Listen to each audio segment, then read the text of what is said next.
They thought they were untouchable, ghosts in the shadows. Every time the police got close, they slipped away. Ted Bundy charmed his way past suspicion. Jeffrey Dahmer hid his horrors behind a locked apartment door. BTK taunted investigators for decades, convinced he'd never see a jail cell. But every predator makes a mistake. And for these 6 killers, it was the one that ended everything. Some slipped up in a moment of arrogance. Others were caught by the smallest trace of evidence, a bite mark, a fingerprint, a scrap of digital data on a floppy disk. Today, we're breaking down exactly how the world's most notorious serial killers finally fell. No myths, no movie scripts, just the real circumstances that put them in handcuffs and kept them there.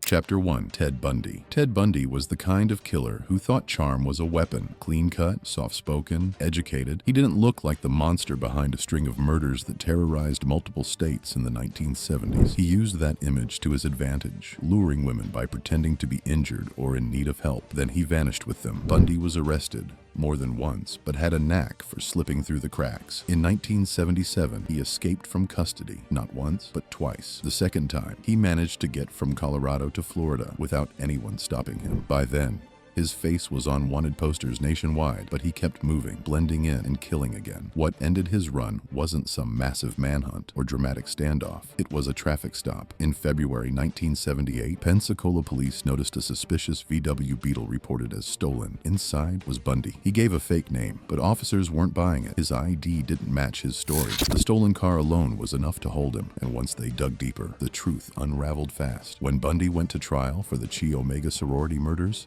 at Florida State University, prosecutors had more than circumstantial evidence. They had a bite mark left on one of the victims, and forensic dentists matched it to Bundy's teeth. It was one of the first high-profile uses of bite mark evidence in a U.S. courtroom, and it helped seal his fate. For all his careful planning, Bundy was brought down by something simple: bad luck and a stolen car. The man who thought he could talk his way out of anything ended up in an electric chair at Florida State Prison in 1989. Chapter 2. Jeffrey Dahmer. Jeffrey Dahmer didn't stalk alleys or wear a mask. He lived in an unassuming Milwaukee apartment, worked at a chocolate factory, and looked like the kind of guy who might be your quiet neighbor. But behind his door was a nightmare. 17 young men murdered between 1978 and 1991. Their remains hidden in freezers, acid barrels, and dresser drawers. For years, Dahmer managed to keep police away, even talking his way out of trouble when officers once returned a bleeding 14-year-old boy to him, believing it was just a lover's quarrel. His control over his image kept suspicion low. That ended on July 22, 1991. Tracy Edwards, one of Dahmer's intended victims, escaped the apartment with a handcuff still on his wrist. He flagged down 2 Milwaukee police officers and led them straight to Dahmer's door. Inside, officers saw Polaroids of dismembered bodies, carefully posed. It was enough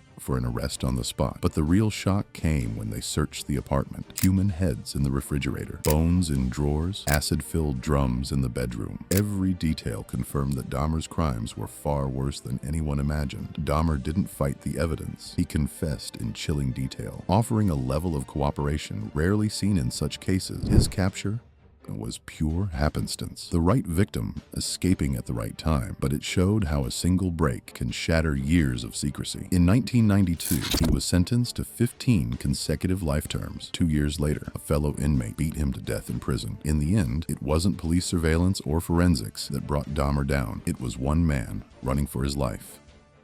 Chapter 3. Dennis Rader, BTK. Dennis Rader lived a quiet, respectable life in Wichita, Kansas. He was the president of his church council, a compliance officer for the city, and a devoted family man on the surface. But for over 30 years, he was also the BTK killer. Bind, torture, kill, a sadistic predator who murdered 10 people between 1974 and 1991. Rader thrived on control. He wasn't content with killing. He wanted credit. He mailed letters to the media and police, detailing his crimes, taunting investigators, and demanding attention. Then, in the early 90s, he went silent. For over a decade, police had no new leads. K couldn't resist anymore. He started sending packages again, baiting law enforcement with riddles, photos, and souvenirs from crime scenes. His fatal mistake came when he asked the police if they could trace a floppy disk. Detectives, eager to catch him, lied and said no. When the disk arrived, forensic examiners found metadata linking it to a computer at Christ Lutheran Church and to its council president, Dennis Rader. This alone wasn't enough to convict, but it put a name at the top of the suspect list. Investigators then obtained a DNA sample from his daughter's pap smear on file with a medical facility. It matched DNA from BTK's earlier crime scenes. On February 25, 2005, police pulled over Rader in his own car and arrested him without incident. The man who thought he was the puppet master of his legend was finally in handcuffs, undone by a piece of outdated tech and his ego.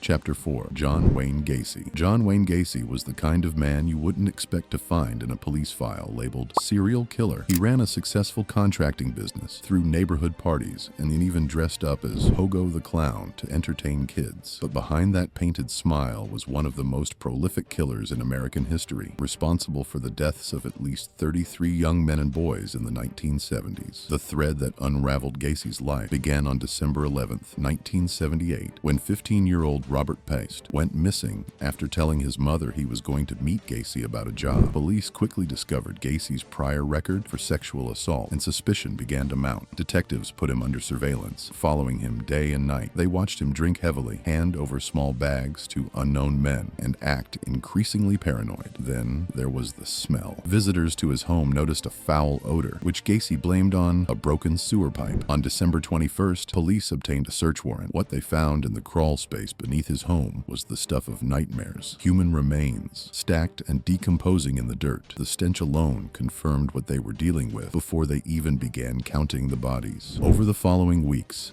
the grim tally rose to 29 bodies in the crawl space, with more recovered from the Des Plaines River. Confronted with the evidence, Gacy confessed in chilling detail. In 1980, Gacy was convicted on 33 counts of murder and sentenced to death. He spent 14 years on death row before his execution in 1994. In the end, the disappearance of one boy and a smell no excuse could cover brought Pogo the Clown down for good.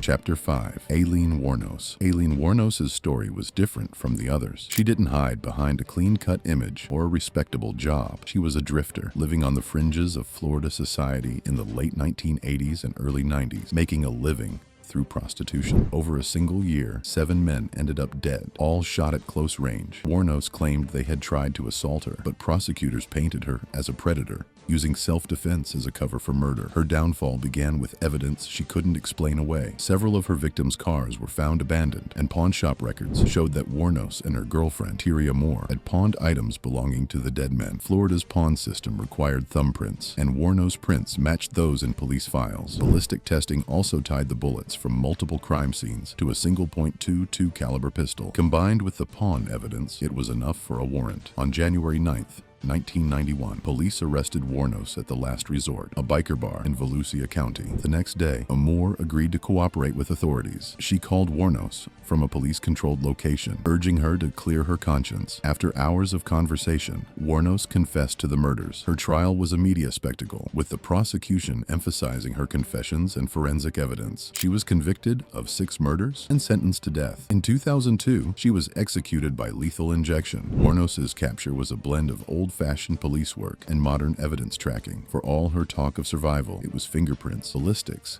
and a former lover's voice that ended her story.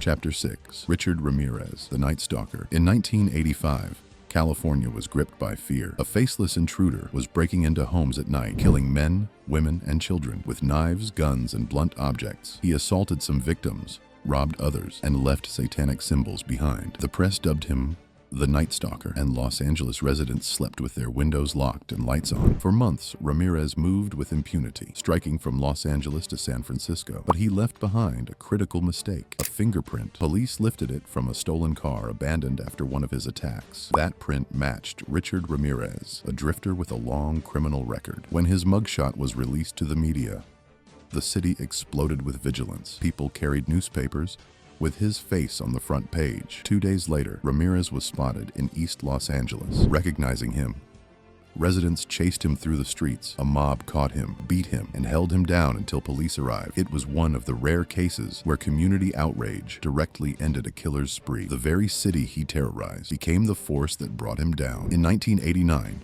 Ramirez was convicted of 13 murders and sentenced to death. He died in prison in 2013 from cancer, but not before his name became synonymous with terror in California. From Bundy's stolen car to Dahmer's escaped victim, from BTK's floppy disk to Gacy's crawl space, from Wuornos's pawn slips to Ramirez's fingerprint, every one of these killers believed they were too smart to be caught. But arrogance leaves openings, mistakes pile up, evidence doesn't vanish. Today, technology makes it even harder for predators to hide. DNA databases, digital forensics, and a connected public mean that even the smallest clue can crack a case. Thanks for joining us today at Due Process Daily. Throw us a like and consider subscribing to the channel to help us grow.